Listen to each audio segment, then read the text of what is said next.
Asus Zenfone 9. Ya, HP ini bisa gue bilang sebagai sebuah smartphone paling kecil, tapi punya performa yang paling kencang yang pernah gue coba. Alasannya simple, karena Snapdragon 8 Plus Gen 1 yang dipadukan dengan layar 120 Hz ini, membuat gue pas main Genshin Impact bisa main dengan lancar di settingan highest 60 fps. Bahkan nih, gue sempat main Stumble guys, dan itu tembus sampai 120 fps guys. Oh ya, terkait video unboxingnya juga Beok sempat unboxing ya kemarin, dan video udah publish, kalian bisa cek di pojok kanan atas video ini. Dan ini dia, review lengkap dari Asus Zenfone 9.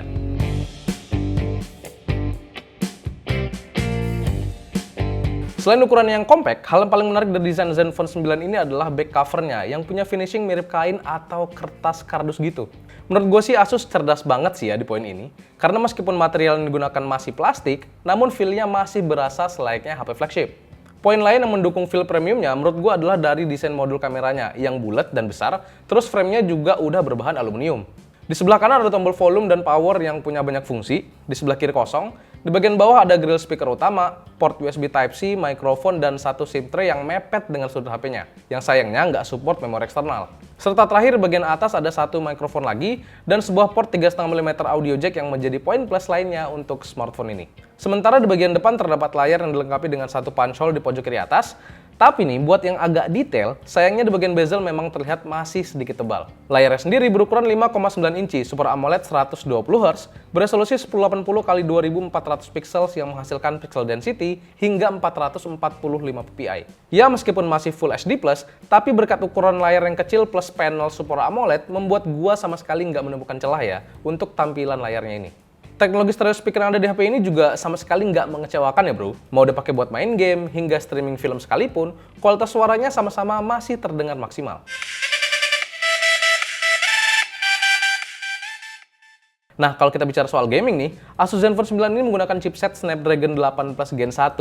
Dan untuk varian gue review saat ini adalah versi 6/128GB. Dengan spek segitu, pas gue tes pakai Antutu, HP ini mampu menghasilkan skor hingga 1.076.079 poin.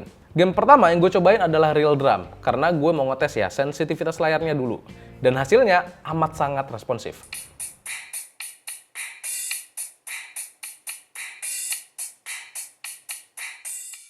Game kedua ada Mobile Legends yang sebenarnya selama gue main selalu lancar aja ya dan stabil di 59-60 fps. Tapi karena mungkin chipsetnya masih tergolong baru ya, jadi sayangnya cuma bisa dimainkan di grafis dan di refresh rate high aja. Lanjut ke PUBG Mobile, gue di sini juga bisa main tanpa kendala di settingan tertingginya yaitu di HDR Extreme. Mau itu gue pakai main di mode Battle Royale ataupun Arena, tetap sama lancarnya. Meskipun jujur awalnya gue berharap banget ya bahwa settingan 90 fps udah kebuka di HP ini. Terus karena Dustin Poirier baru aja menang dari Michael Chandler dan Israel Adesanya kalah dari Alex Pereira nih, gue juga sempat nyobain main game UFC dan hasilnya tetap lancar meskipun ya gamenya memang cuma mentok di 30 fps. Dan dua game terakhir yang bikin gue amazed adalah Genshin Impact dan juga Stumble guys. Dimana pas gue tes Genshin Impact di highest 60 fps, ternyata Asus Zenfone 9 ini sangat lancar dimainkan bro, di kisaran 50-60 fps. Sementara Stumble guys, bahkan nih, gue bisa dapet di kisaran 100 fps dan juga stabil. Khusus pas main PUBG Mobile, gue sekalian nyobain tes ketahanan baterai 4300 mAh di HP ini. Di sini gue pakai skenario main selama 30 menit di settingan HDR Extreme ya, terus refresh rate layarnya di 120Hz dengan level brightness dan juga volume di 100%.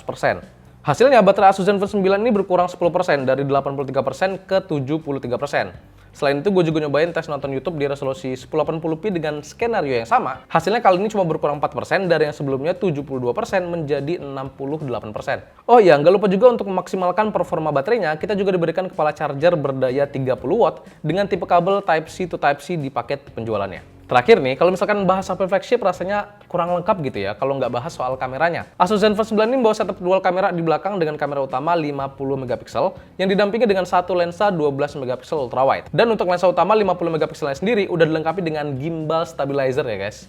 Untuk hasil perekaman videonya kalian bisa lihat sendiri. Mulai dari 8K 24 fps, 4K 60 fps, dan juga Full HD 60 fps menggunakan stabilisasi normal.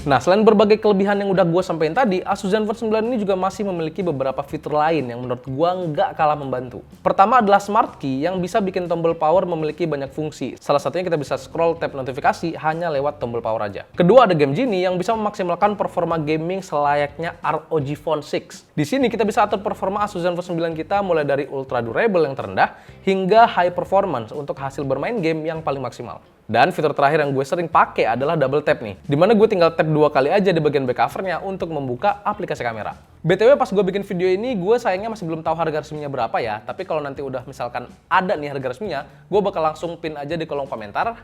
Tapi yang gue yakini adalah untuk versi 6/128 yang gue pegang saat ini, entah kenapa gue punya firasat kalau Asus bakal ngasih kejutan soal harganya.